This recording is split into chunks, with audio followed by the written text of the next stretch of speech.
everyone, and welcome to the Time to Cook Club Juniors and to your online class. So today we're going to be making a full English breakfast tray bake. So hopefully if you're joining me today, you have all of your ingredients weighed out, measured and ready to go, and also the equipment from the equipment list. So let's make a start. The first thing you need to do, guys, is you need to go and ask a grown-up to preheat the oven to either gas mark 6 or 200 degrees or 180 degrees if you're using a fan oven. The reason why you need to ask your grown-up to do this job is because ovens can get very hot and so can be very dangerous. And we definitely don't want any burnt hands or fingers today. The reason why we need to preheat the oven is to make sure that the oven is at the perfect temperature to cook our bakes in when we're ready to pop them in. Okay, so now what we need to do is we need to get our oven dish and we need to pour some olive oil into a little cup. We're then going to get our pastry brush and we're just going to brush olive oil over the bottom of our baking dish, okay, our oven baking dish, just so that the bottom is coated in olive oil, and that's going to help the ingredients to cook, okay. When we've done that, we're going to pop our sausages into the oven tray, okay. Now I'm actually using butcher's sausages, okay. Don't prick your sausages because you don't want there to be loads of fat swimming in your oven tray, okay? So you literally are just popping them in on top of that oiled surface that you've just done, okay? Now, whenever you're touching raw meat, it's really, really important that after you've touched it, you go and wash your hands, okay? And that's to stop something called contamination, okay? Cross-contamination. So if you don't wash your hands, okay, and you touch something else, the raw meat juices will then be on something else, okay? And it might give you a little bit of a tummy ache if you don't wash your hands properly. So I'm just gonna go and wash my hands and then join me back here and I'll tell you what to do next. Okay guys, so now what you need to do is you need to go and ask your grown-up to pop the sausages in the oven to cook for 15 minutes.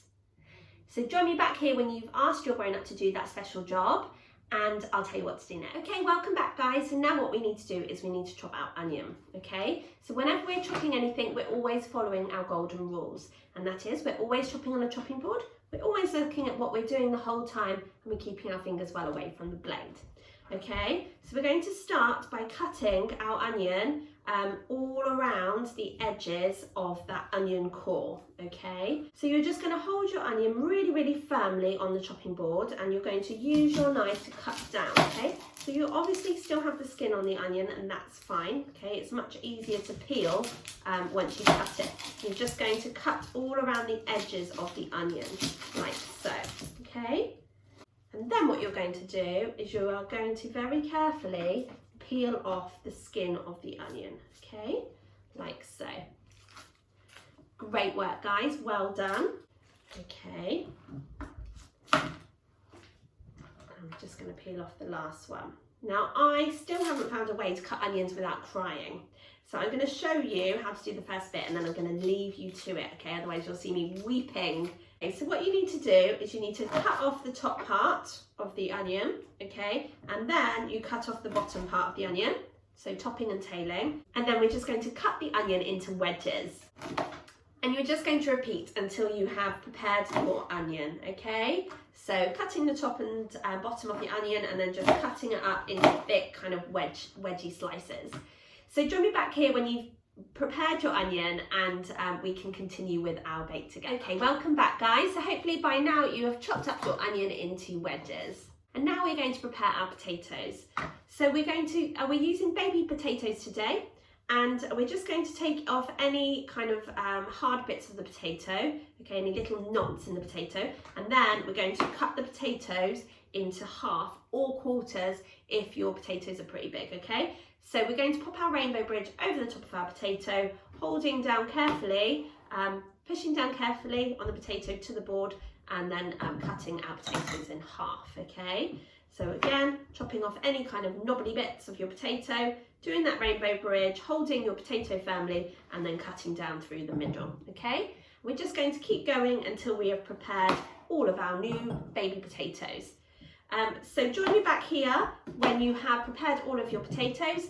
Don't forget, if you are using slightly bigger potatoes, then you'll need to cut them into smaller pieces, maybe like quarters, okay?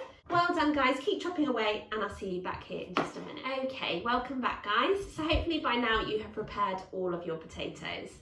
So now what you need to do, if you haven't already, is you need to pop your potatoes into a saucepan, and then you're going to ask your grown-up to pour some boiling water from the kettle onto your potatoes, and you're going to ask your grown-up to pop the saucepan onto the hob to cook potatoes for about 5 minutes, okay? Now, if you are using asparagus, which is optional, okay, you can prepare your asparagus by cutting about 2 inches off the end of the asparagus. Sometimes asparagus ends can be a little bit woody, okay, so we want to just chop off about 2 inches of the end, okay, and then once your potatoes have been cooking for 5 minutes, grown-ups, you can just pop the prepared asparagus in with the potatoes to cook for another 3 minutes. Once you've done that, grown-ups, you can drain the asparagus and the potatoes in a colander, okay, to remove all the water before popping the asparagus on a separate plate. So you can do that just by spooning it out or popping a fork in, because obviously the asparagus will be boiling hot like the potatoes. And you just want the potatoes to be slightly tender, okay? They don't have to be soft, just slightly tender. So join me back here when your grown-ups have done that job and your potatoes are slightly tender, and I'll tell you what to do next. Okay, welcome back guys. So hopefully by now your sausages have been cooking for 15 minutes and your potatoes have been cooked for 5 minutes. Please do be really careful, as both your oven tray and your sausages and your potatoes will be boiling hot. Okay, so now what you need to do is you need to carefully sprinkle in to the baking tin your wedges of onion, like so. And you also need to pop in your potatoes.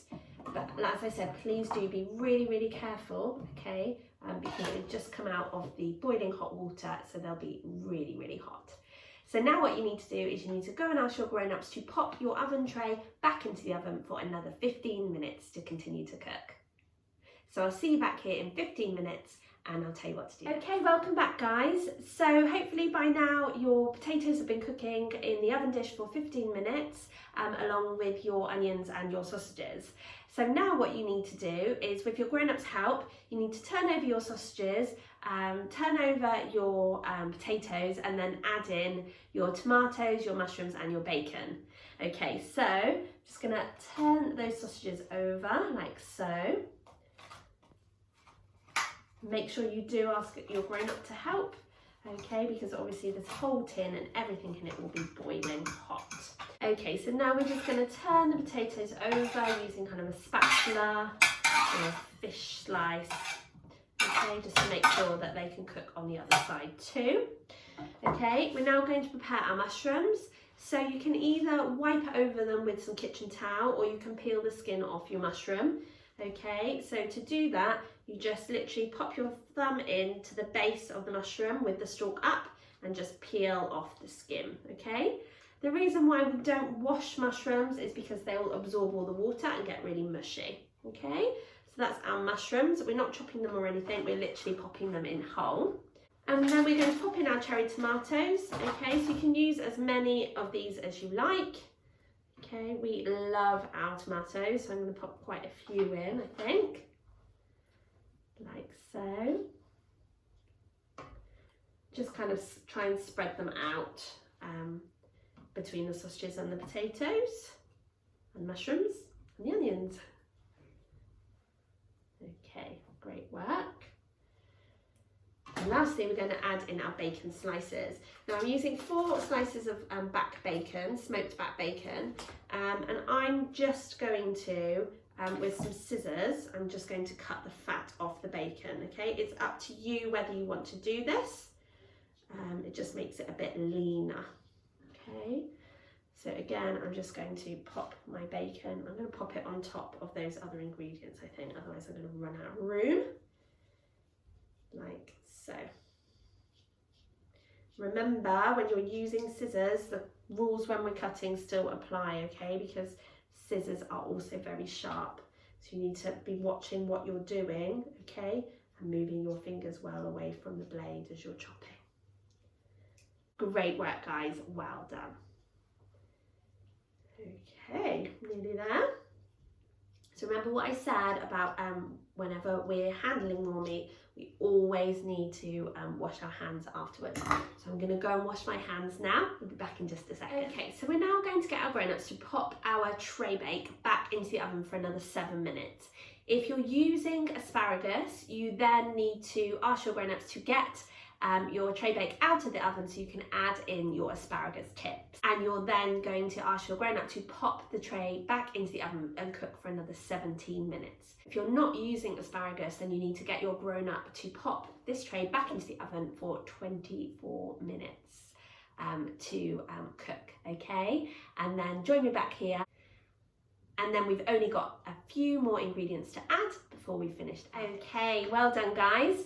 So hopefully by now your dish has been cooking for 24 minutes all in, or if you are adding asparagus that you've popped that in between times, okay?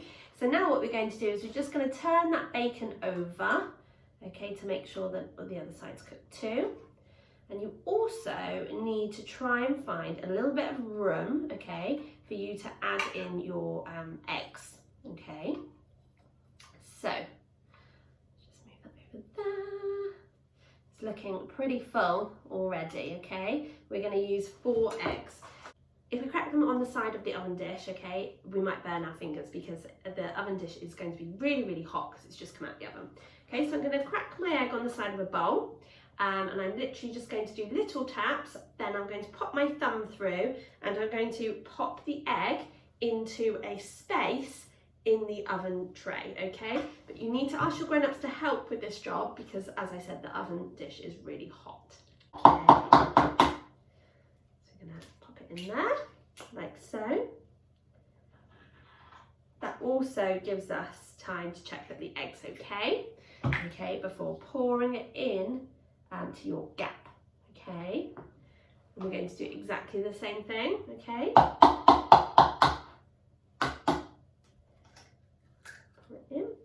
got a bit of a shell in that one. Okay, so I'm going to grab my spoon and just get that shell out, like so, before pouring it into that gap. Okay, I'm going to make another little space there. Okay.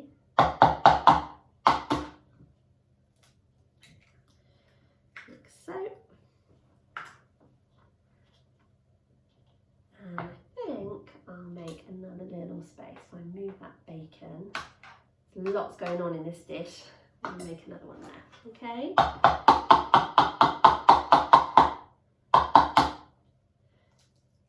Great work, guys. Well done. I'm just going to pour that one in there. Okay. So now what you need to do is, if you've got any egg on your hand, you need to go and wash your hands now, okay? Okay, so now what you need to do is you need to go and ask your grown-ups to pop the oven dish back into the oven, and you're going to cook your tray bake for another 6 to 8 minutes, okay? Depending on how you like your eggs.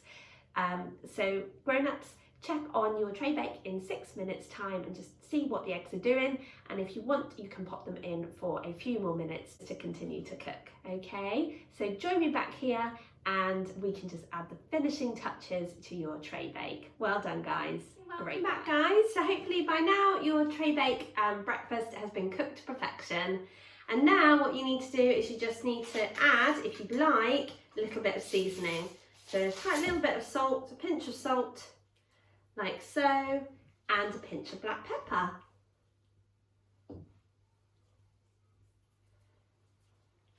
But please do be careful because your baking tray will be absolutely boiling. You can then finish it off with some fresh coriander if you like, okay? So I've literally just picked the leaves off of my coriander, my herb plant, and I'm just washed it and now just sprinkling it on like so, but it's completely up to you. Now you might want to serve this, your breakfast, with maybe some baked beans on the side or some toast, and don't forget your favourite sauces. So thank you so much for joining me today to make your English breakfast tray bake. I really hope that you enjoyed cooking along with me, but more importantly, I hope you enjoy eating it and sharing it with your family. I'm really looking forward to cooking with you guys again next week when we'll be back with another delicious bake, the last one in our February menu, flipping awesome pancakes and tasty brunch ideas. Can't wait. Have a super week, guys, and cook with you all again soon. Bye.